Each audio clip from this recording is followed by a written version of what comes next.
Assalamualaikum warahmatullahi wabarakatuh. Perkenalkan, nama saya Fadila dengan NIM A41124057. Kelas C. Baik, di sini saya akan menjelaskan materi tentang penegakan hukum yang berkeadilan. Penegakan hukum yang berkeadilan. Pengertian penegakan hukum.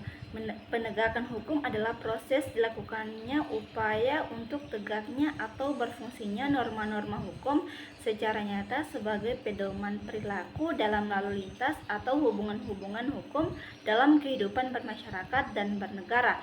Ditinjau dari sudut subjeknya, penegakan hukum itu dapat dilakukan oleh subjek yang luas dan dapat pula diartikan sebagai upaya penegakan hukum oleh subjek dalam arti yang terbatas atau sempit. 1. Dalam arti luas, proses penegakan hukum itu melibatkan semua subjek hukum dalam setiap hubungan hukum, siapa saja yang menjalankan aturan normatif atau melakukan sesuatu atau tidak melakukan sesuatu dengan mendasarkan diri pada norma aturan hukum yang berlaku berarti dia menjalankan atau menegakkan aturan hukum. Yang kedua, dalam arti sempit dari segi subjeknya itu, penegakan hukum itu hanya diartikan sebagai upaya aparatur penegakan hukum tertentu untuk menjamin dan memastikan bahwa sesuatu aturan hukum berjalan sebagaimana seharusnya. Yang selanjutnya, keadilan dalam hukum. Keadilan dalam hukum adalah prinsip dasar yang mengarahkan pada setiap individu harus mendapatkan perlakuan yang sama, proporsional, dan tidak diskriminatif. Dalam proses hukum, tujuan utama hukum bukan hanya menegakkan aturan tapi juga memastikan keadilan tercapai dalam kehidupan masyarakat. 1. Secara filosofis, keadilan berarti menempatkan sesuatu pada tempatnya. Hukum harus adil dalam makna moral dan etis, tidak hanya formal.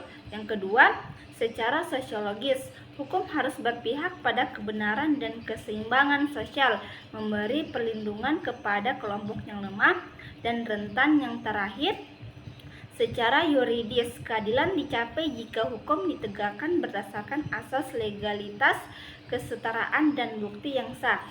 Selanjutnya, ciri-ciri penegakan hukum yang berkeadilan. Menegakkan hukum dikatakan adil jika prosesnya bebas dari kepentingan pribadi atau kelompok dan hasilnya mencerminkan rasa keadilan di masyarakat.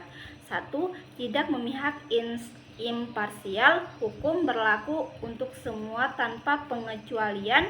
Kedua, berdasarkan fakta dan bukti yang sah, bukan berdasarkan opini atau tekanan publik.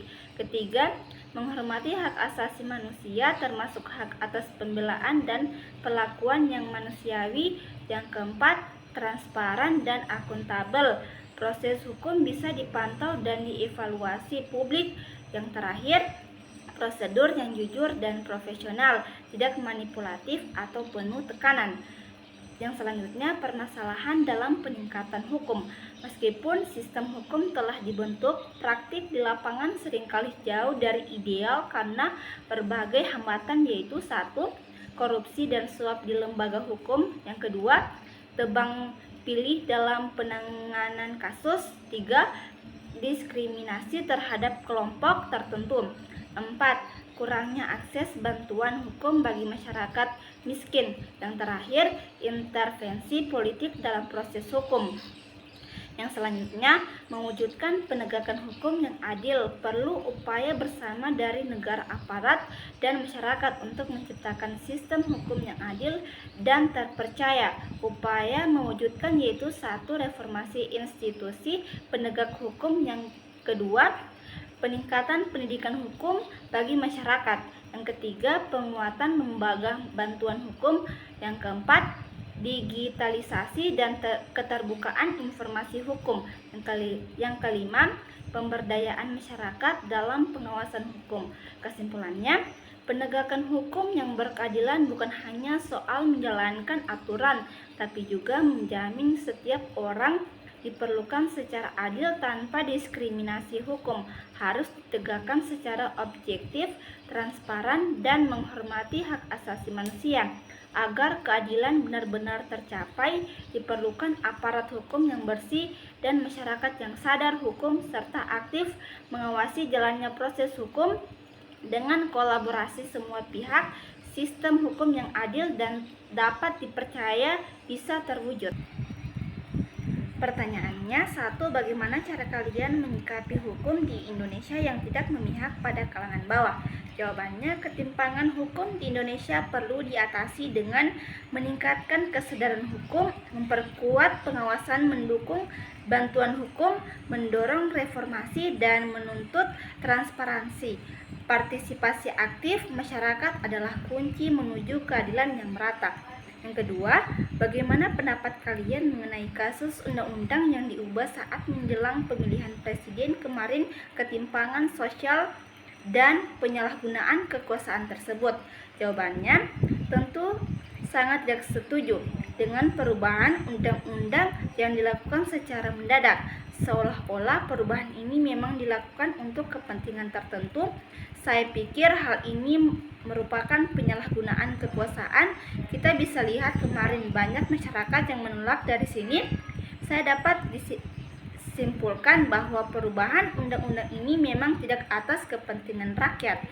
Yang terakhir, bagaimana prinsip masyarakat dapat ikut serta dalam mendorong penegakan hukum yang berkeadilan? Jawabannya, penegakan hukum yang adil memerlukan partisipasi aktif masyarakat melalui peningkatan kesadaran hukum, keberanian melaporkan pelanggaran, pengawasan proses hukum secara kritis, membangun budaya anti korupsi, serta mendorong reformasi. Kerjasama publik dengan bersinergi bersama aparat masyarakat dapat memastikan hukum ditegakkan secara adil dan menjadi alat keadilan, bukan kekuasaan.